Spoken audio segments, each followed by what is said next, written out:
The crash came without warning, a violent jolt that sent the car spinning before everything went silent. Snow drifted down thick and heavy, covering the windshield, the road, and any sign that I had ever been there. The engine refused to start. My phone showed no signal, just a fading battery icon that felt like a countdown. Outside, the cold was brutal, seeping through metal and glass, biting into my skin. Inside, fear tightened its grip as the reality settled in. I was trapped, injured, and completely alone. As the hours passed, the storm grew stronger, erasing tire tracks and swallowing the car inch by inch. Darkness fell early, bringing unfamiliar sounds from the frozen wilderness and turning every shadow into a threat. Hunger and thirst crept in, but worse than that was the silence, broken only by the wind screaming across the snow. Time lost meaning. Minutes felt like hours, and hours felt endless. Sleep came in short, dangerous bursts, each one risking that I might never wake up again. By the second day, my thoughts began to blur. The cold numbed my body while my mind raced between hope and despair. I replayed the crash over and over, wondering if anyone even knew I was missing. Every breath felt heavier than the last, and every decision, stay awake, save energy, wait, or move, could mean the difference between life and death. For 72 terrifying hours, survival was no longer about strength.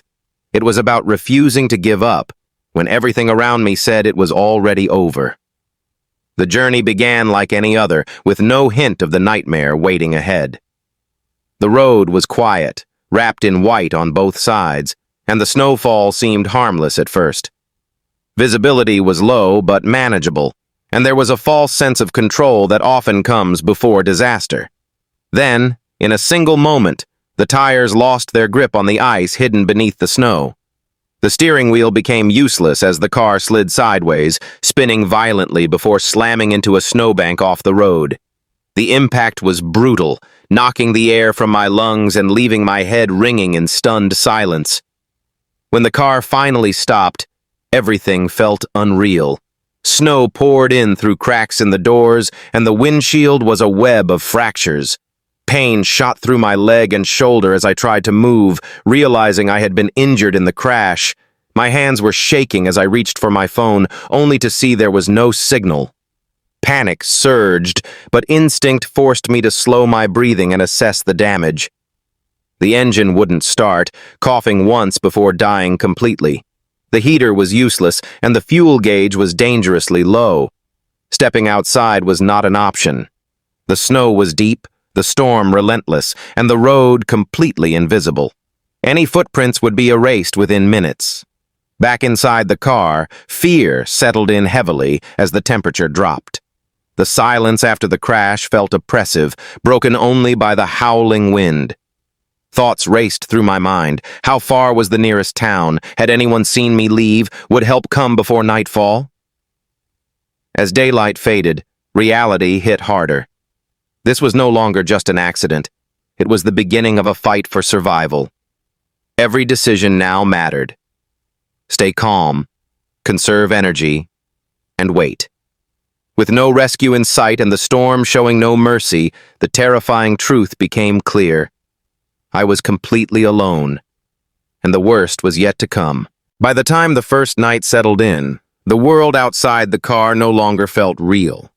Snow fell non-stop, blurring the line between sky and ground, creating a white void that erased direction and distance. The car, once a place of safety, now felt like a fragile shelter barely holding back the cold. I checked my phone again and again, hoping for a miracle signal, but the screen stayed empty. Each percentage of battery lost felt like a piece of hope slipping away. The temperature inside the car dropped fast. I wrapped myself in whatever I could find, spare clothes, a jacket, even floor mats, trying to trap warmth. My breath fogged the air, and my fingers grew stiff despite constant movement. Outside, the wind screamed across the frozen landscape, rocking the car slightly and reminding me how exposed I really was. Every sound felt amplified, and every shadow beyond the windows seemed alive. Hours passed in uneasy silence. Hunger began to gnaw, and thirst dried my throat, but it was the loneliness that hurt the most. With nothing to distract my mind, fear took control.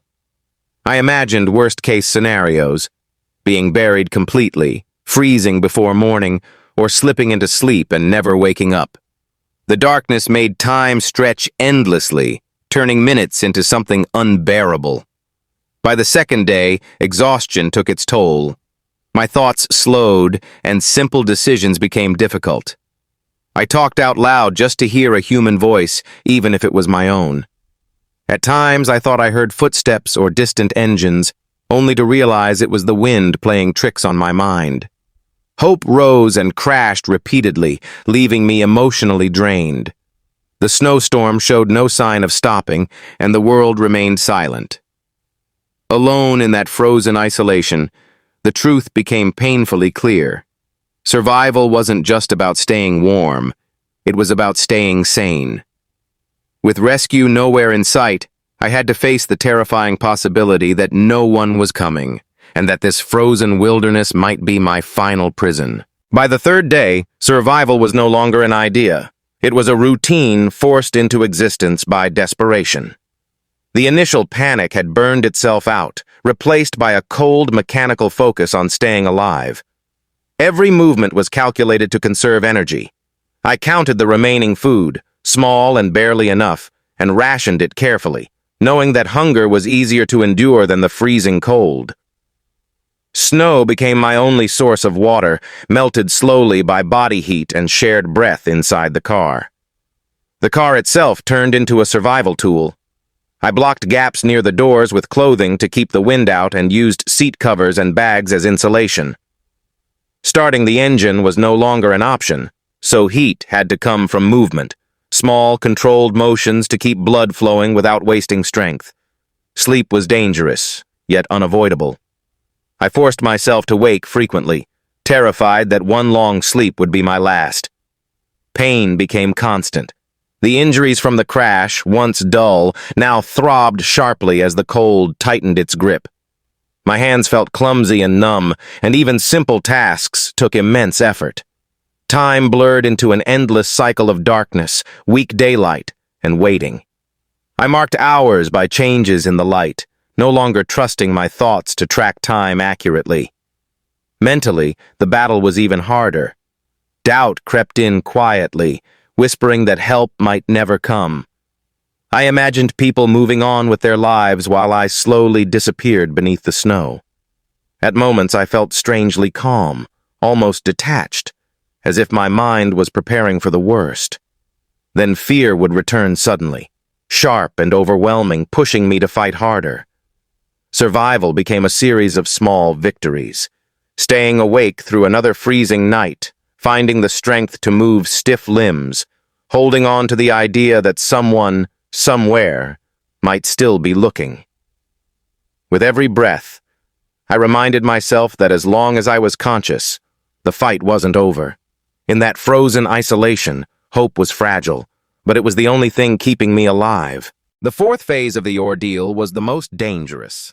Not because the cold grew worse, but because my mind began to break under the weight of exhaustion and fear. By now, sleep came in short, uncontrollable waves, dragging me under no matter how hard I fought it. When I woke, I was often confused, unsure of how much time had passed or whether it was day or night.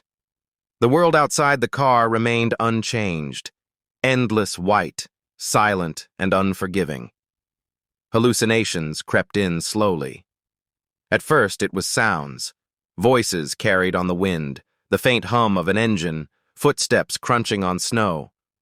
Each time I looked up, hope surged, only to collapse into crushing disappointment. Later, shapes appeared at the edges of my vision, shadows moving just beyond the windows. I knew they weren't real, yet fear reacted as if they were. My body was weakening, and my mind was no longer reliable. The cold seeped deeper than before, settling into my bones.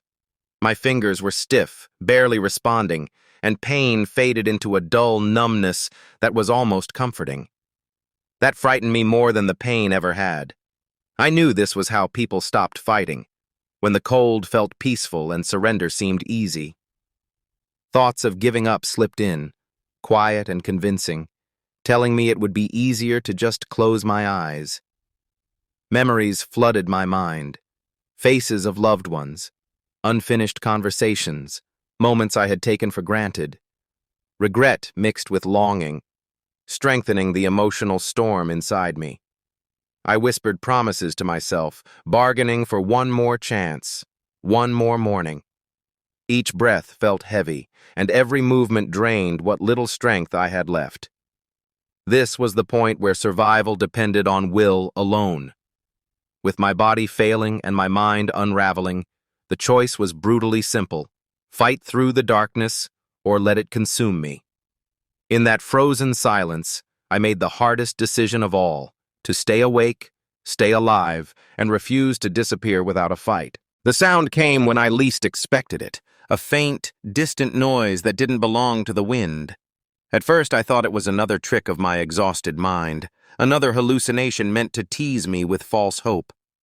But it came again, clearer this time. Voices. Real, human voices.